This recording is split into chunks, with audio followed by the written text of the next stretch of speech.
Assalamualaikum warahmatullahi wabarakatuh. Selamat, selamat pagi mungkin ya. Oke, untuk pertemuan kali ini kita akan mempelajari eh, mengenai tools-tools yang digunakan untuk mesin learning ya. Karena dalam mata kuliah kecerdasan komputasional ini kita tidak hanya membahas teori, metode-metode, tapi kita juga akan langsung implementasi. Nah, di sini kita menggunakan Python ya, kita bisa menggunakan Colab.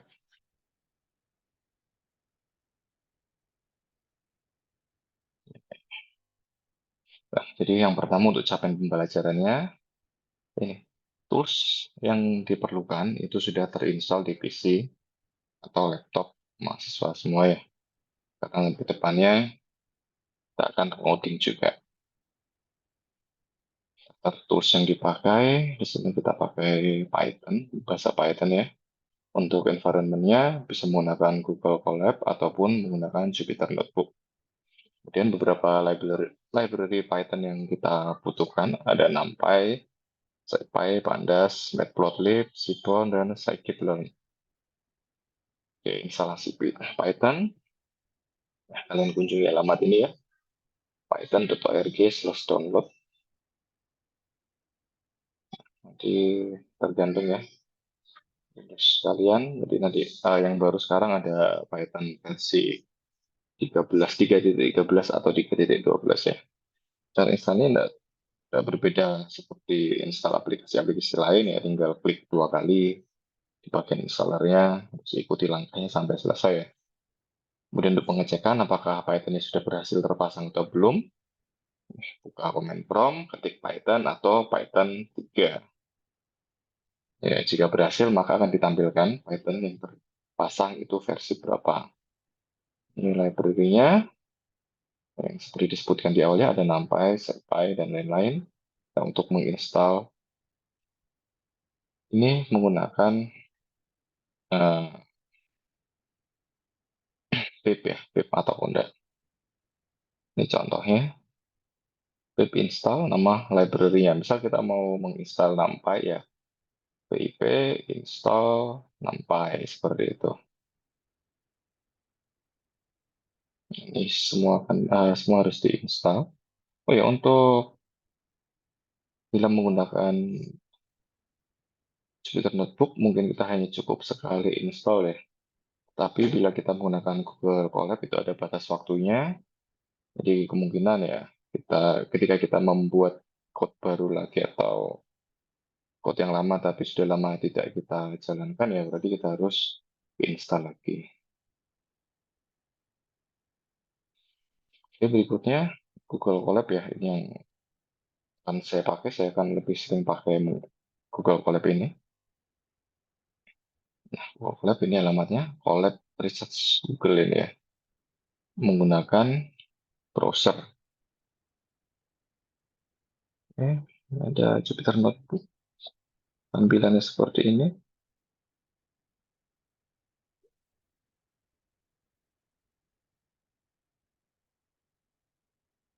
Kita bahas mengenai Google Colab ya.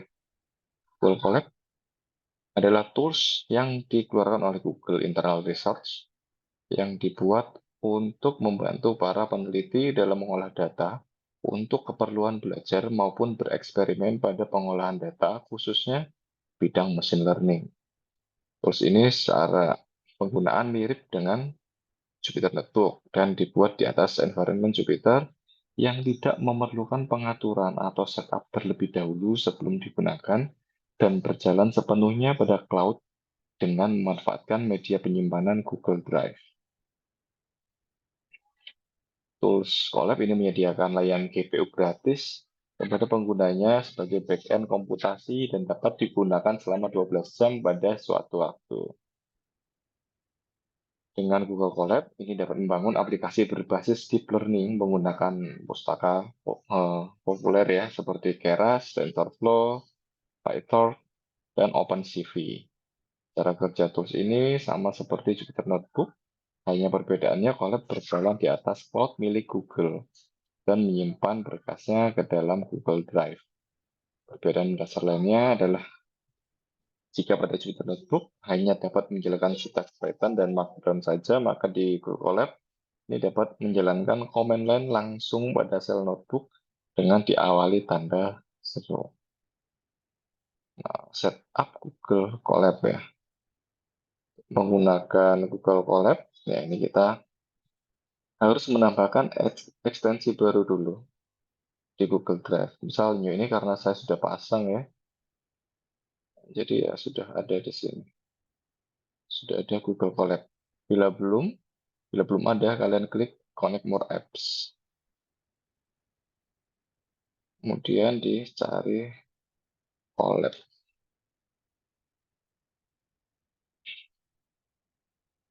dan diinstal. Nah, ini karena milik saya sudah terinstall, jadi tampilannya seperti ini.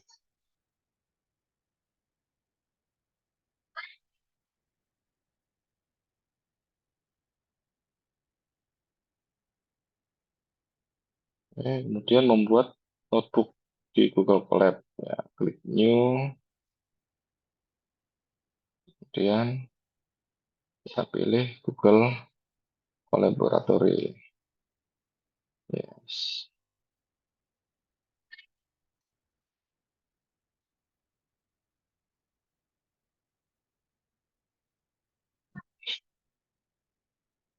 Jadi langsung muncul halaman seperti ini ya. Ini namanya, ini langsung diganti saja. Misal materi dua gitu ya. Nah, seperti ini. Nah, setup GPU pada Google Colab. Colab ini menyediakan GPU gratis ya. Untuk menggunakan GPU, klik menu edit pada notebook, kemudian setting menjadi hardware akselerator menjadi GPU.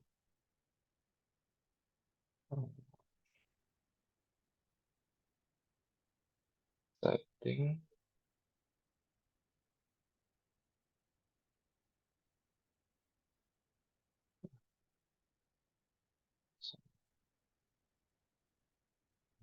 edit, notebook setting. Kita pakai Python ya, bukan R. Kemudian hardware akseleratornya kita pilih GPU. Ini ada yang berbayar juga ya. Oke, klik save. Nah, menjalankan kode pada Google Colab.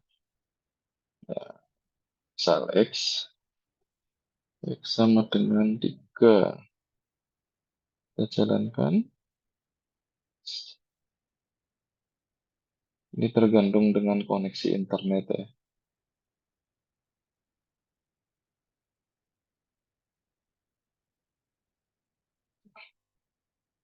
Sudah selesai, kita tambah code.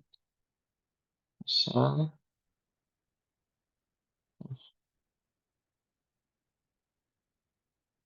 print, type, print ini untuk menampilkan ya.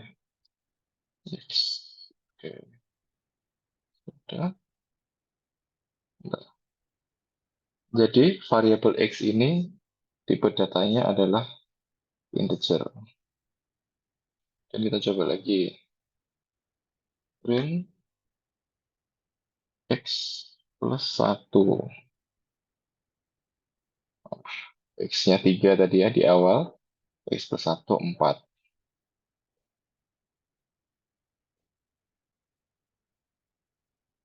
Ini sampai ada penjumlahan, pengurangan, perkalian. Ini yang pangkat ya. Dan seterusnya untuk menjalankan pakai ini ya, pakai tanda semacam plain.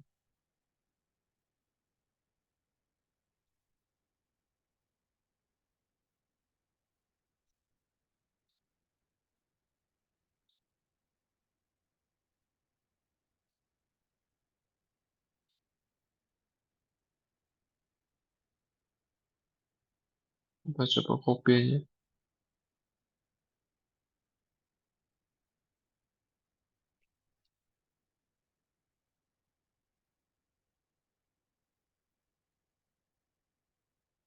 Hmm,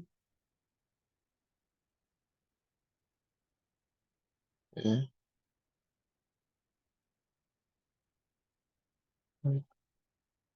Ya, hasilnya seperti ini ya. Print type X, dia integer, print X3, dan seterusnya ya.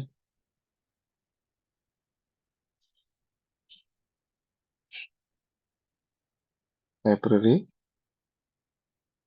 Oke, di sini ada NumPy. NumPy itu untuk library matematika ya, untuk bekerja dengan array. N-dimensional, maksudnya ya berdimensi jumlah N gitu ya dalam Python. NumPy ini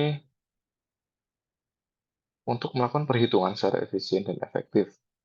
NumPy lebih baik daripada Python biasa karena kemampuannya yang luar biasa. Misal untuk bekerja dengan array, ini ada library ya, fungsi, type data, dan bekerja dengan gambar. Jadi pakai NumPy, ada SciPy, adalah kumpulan algoritma numerik dan toolbox domain spesifik, termasuk pemrosesan sinyal, optimisasi, statistik, dan masih banyak lagi. SciPy adalah library yang baik untuk perhitungan ilmiah dan berkinerja tinggi. Kemudian Matplotlib, ini untuk plotting ya. Dia menyediakan plot dua dimensi maupun yang tiga dimensi. Digunakan di dalam script Python, shell Python, dan IPython. Ini seperti MATLAB.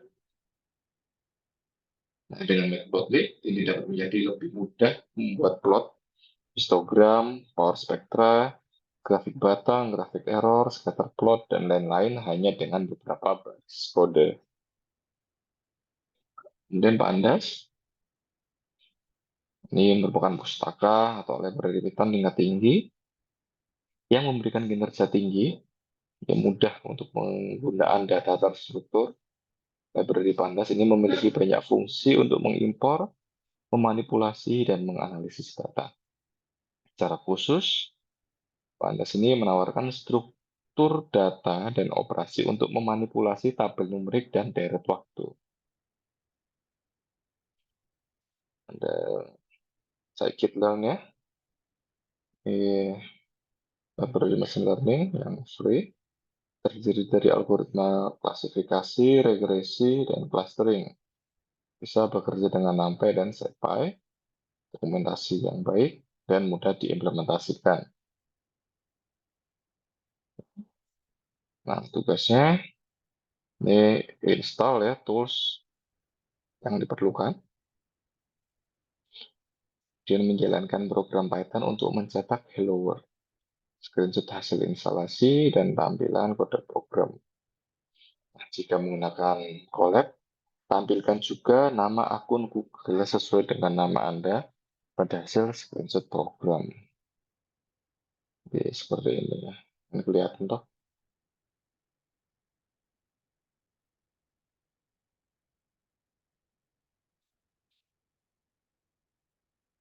Ini untuk materi kedua, ini selesai ya. Oke, silahkan dicoba install Python, atau mungkin coba buka-buka menggunakan Google Colabs, dan coba install beberapa library-nya. Ya, perhatiannya, saya ucapkan terima kasih. Assalamualaikum warahmatullahi wabarakatuh.